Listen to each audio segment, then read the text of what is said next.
Hello friends, welcome to your प्रतिदि competitive classes. मैं हूं आपकी मेंटोर डॉक्टर पूनम शर्मा। आज हम डिस्कस करते हैं उत्तराखंड पब्लिक सर्विस कमीशन के असिस्टेंट प्रोफेसर का पेपर जो कि 2017 में हुआ था, सोशियोलॉजी का। Question number 91, according to census of India 2011 the highest population density of the state is, कि ठीक है कि जनसंख्या घनत्व वाला जो राज्य रहा है वो कौन सा रहा है 2011 में, वो रहा है आपके वेस्ट बंगाल। ये आपको सेंसस में मिल जाएंगे, इसमें अपन फेरबदल नहीं कर सकते हैं। क्वेश्चन नंबर 92 देख लेते हैं। Given below the two statement that are the level and assertion and the second the reason, कि आपको दो स्टेटमेंट बताए हैं, दोनों के बीच में रिलेशनशिप बताने के बाद आपको बताइए क्या सही है और क्या गलत है। पहला आपका जो स्टेटमेंट है वो है all group of the social network. देखो इस क्वेश्चन में उसने क्या कहा है कि ऑल ग्रुप, जितने भी ग्रुप हैं, चाहे आपके एजुकेशन हो, चाहे आपकी पॉपुलेशन हो, चाहे आपकी हाइट, वेट, कलर, एवरीथिंग, वो आपके सोशल नेटवर्क से कहीं ना कहीं जुड़े होते हैं, सामाजिकता से जुड़े होते हैं सभी नेटवर्क समूह। ठीक है। दूसरा क्या कह रहा है, all network are not social group. देखो जब पहला आपके पॉजिटिव होता है तो दूसरा नेगेटिव नहीं हो सकता। ठीक है, अगर पहला नेगेटिव है तो दूसरा पॉजिटिव नहीं हो सकता। ठीक है, अगर सारे नेटवर्क एक दूसरे के साथ जुड़े हुए हैं, जितने भी ग्रुप्स हैं वो सोशल नेटवर्क में जुड़े हुए हैं, तो सारे नेटवर्क सोशल ग्रुप में हो ही गए, तो नॉट का ऑप्शन ही नहीं होता है। इसका मतलब पहला जो स्टेटमेंट है that is right, both A R true, दोनों सही हो सकते हैं, बट इसका राइट ऑप्शन नहीं है। ठीक है, 92 का B. Question number 93, population explosion means, कि जनसंख्या विस्फोट का मतलब क्या होता है। देखो जनसंख्या विस्फोट का मतलब होता है कि एक एरिया के अंदर इतनी सारी जनसंख्या थी, यानी मतलब ये मानो कि इतनी जनसंख्या थी, अब किसी कारणवश कोई बीमारी आ गई या कहीं पे कोई समाधिकृतता हो गई कि दूसरे देश के लोग यहाँ पे आ गए, इन्वॉल्व हो गए, या प्रजनन क्षमता अच्छी हो गई, या और भी किसी कारण से यहाँ की जो पॉपुलेशन थी जो इतनी थी एक टाइम के अंदर, वो सडन 10 ईयर बाद इससे जस्ट ज़्यादा हो गई।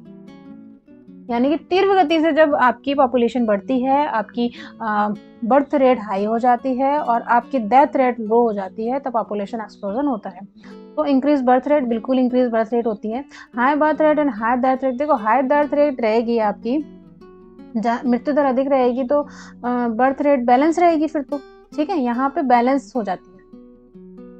ठीक है, फिर है drastic change in the balance between the birth and death rate. क्या कह रहे हैं कि बहुत ज़्यादा डिफरेंस हो जाता है, ड्रास्टिक चेंज हो जाता है, यानी कि एक तो यहाँ है और एक यहाँ है, या एक यहाँ है और एक यहाँ है, इस हिसाब से। यानी कि आपकी बर्थ रेट तो हाई हो गई है और आपकी मृत्यु दर कम हो गई है, इसलिए पॉपुलेशन एक्सप्लोजन हो गया है।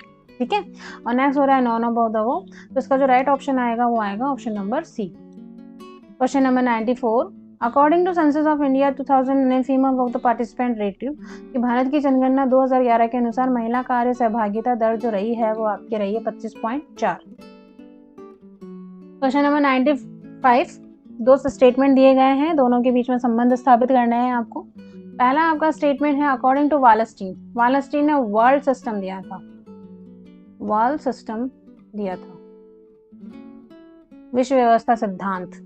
ठीक है, according to Wallerstein our countries are dominant capitalist countries. ठीक है, वालस्टीन के अनुसार पूरे कोर देश प्रमुख पूंजीवादी देश होते हैं।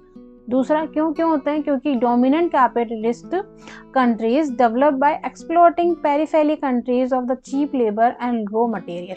क्योंकि वह सस्ते श्रम और कच्चे माल के लिए परिधीय देशों का शोषण करने के लिए विकसित हुआ है। देखो कोर देश क्या होता है, ये अपन सर्किल बना लेते हैं। ठीक है, और ये अपना एक छोटा सर्किल हो गया है। ठीक है, कोई भी देश होगा तो देश या जगह होएगी, वहाँ पे ये वाला जो एरिया है यहाँ पे जो रहेंगी वो आपके स्लम एरियाज रहेंगे। ठीक है, वो आपके यहाँ पे स्लम एरियाज रहेंगे। उसके बाद ये वाला जो एरिया आएगा, ठीक है, यहाँ तक आपके स्लम एरियाज हो गए, बिल्कुल ये कच्ची बस्तियाँ हो रही हैं, प्रॉपर एजुकेशन नहीं है, प्रॉपर आपका स्वास्थ्य की दृष्टि से डाउन हो गए हैं, श्रम मिल रहा है आपको, ये सारे। ठीक है, दूसरा ये जो सेकंड वाला जो आपका घेरा है, इसके अंदर क्या रहेंगे, इसमें थोड़े बहुत जो एजुकेशन रहते हैं या जो सर्विस क्लास कह सकते हैं आप इसको, सर्विस क्लास रहेंगे, यानी कि मिडिल क्लास फैमिलीज रहेंगी, इनका लेवल स्लम एरिया से हाई रहेगा। ये वाला कौन सा हो गया, स्लम रह गया। अच्छा, ये वाला जो बीच वाला हिस्सा है, यहाँ पे सारे टोटल बिजनेस क्लास रहेंगे। ठीक है, जहाँ पे लॉट ऑफ आपकी सुख सुविधाएं होती हैं, मटेरियलिस्टिक फैमिलीज होती हैं। ठीक है, अब वालस्टीन क्या कह रहा है कि कोर देश, कोर का मतलब हो गया ये वाला हिस्सा, और कंट्रीज के हो गए पूंजीवादी देश हो गए, यहाँ सारा पैसा यहीं से डेवलप होता है, बिजनेस क्लास से ही डेवलप होता है। ठीक है, क्यों? क्योंकि वो सस्ते श्रम और माल देश के लिए परिधि देशों का शोषण करते हैं। परिधि यानी कि ये वाला जो एरिया होता है उनका तो शोषण करते हैं कि आप यहाँ आओ, हम आपको खाना दे देंगे, हम आपको रहने का स्थान दे देंगे और उस हिसाब से आप यहाँ पे काम करो। दोनों कथन सही है। इसका जो राइट ऑप्शन आएगा वो आएगा कि ए और R true, but R is the correct explanation of the A, क्योंकि जब तक शोषण नहीं होगा तब तक हमारा देश या जो कोर देश है वो कैसे मजबूत हो पाएगा। ठीक है, question number 96, a sociological analysis of the gender entail the must the examination. क्या कह रहा है क्वेश्चन नंबर कि जेंडर की समाजशास्त्रीय विश्लेषण के परीक्षण के लिए अति आवश्यक है। क्या आवश्यक है भाई? पहला आपका ऑप्शन है जेंडर डिवीजन, जेंडर का विभाजन। इसके अंदर क्या आता है? मेल या फीमेल। कि जेंडर का विभाजन कैसे करोगे? मेल बताओगे या फीमेल बताओगे? ठीक है, थर्ड पार्टी बताएंगे। 3 ही ऑप्शन आते हैं आपके। दूसरा आपका ऑप्शन आ रहा है जेंडर परफॉर्मेंस। ठीक है, जेंडर की परफॉर्मेंस क्या होगी? देखो, मेल की परफॉर्मेंस के अकॉर्डिंग मेल काम करेगा, क्योंकि इकोनॉमी आपकी बूस्ट अप करनी है। फीमेल की जो आपकी परफॉर्मेंस होती है वो आपकी होती है कि उसे कल्चर और परवरिश और इन सारी चीज़ों के अकॉर्डिंगली उसको काम करना होता है। सोशल एंड कल्चरल जो रूल्स होते हैं उनको कंसिडर करना होता है एप्रोप्रिएट मेल एंड फीमेल के अकॉर्डिंगली। ठीक है, ये परफॉर्मेंस हो गई है। नेक्स्ट आपका ऑप्शन आ रहा है option number B, gender discrimination, यानी कि जेंडर का आप एग्जामिनेशन ही नहीं कर पा रहे हो प्रॉपर वे में, कि जिसको जो भी काम आ रहा है उसको दे रहे हो। फीमेल का काम कोई ज़रूरी नहीं मेल भी कर सकता है, थर्ड पार्टी कर सकती है, थर्ड पार्टी का काम मेल भी कर सकता है, मेल का काम थर्ड पार्टी या फीमेल भी कर सकती है। इस तरीके की जब डिस एग्जामिनेशन हो जाता है प्रॉपर वे में, कि जब हम कंफर्म ही नहीं कर पा रहे हैं कि हमें कब क्या काम करना है, तब ये होता है। तो क्वेश्चन क्या कह रहा है कि जब भी हम जेंडर एंटायर की बात करते हैं तब हम किस किस की बात करते हैं? तो हम सभी की बात करते हैं कि मेल या फीमेल कौन से होते हैं, कौन से काम किसको देने होते हैं, कौन से काम किसको नहीं देने होते हैं। इसका जो राइट ऑप्शन आएगा वो आएगा ऑल ऑफ द अबव। ठीक है, question number 97, gross domestic product GDP growing at the higher rate is not the true indicator of the social development. की उच्च दर पर सकल घरेलू उत्पाद जीडीपी की वृद्धि सामाजिक विकास का सही कथन नहीं है, क्योंकि बिकॉज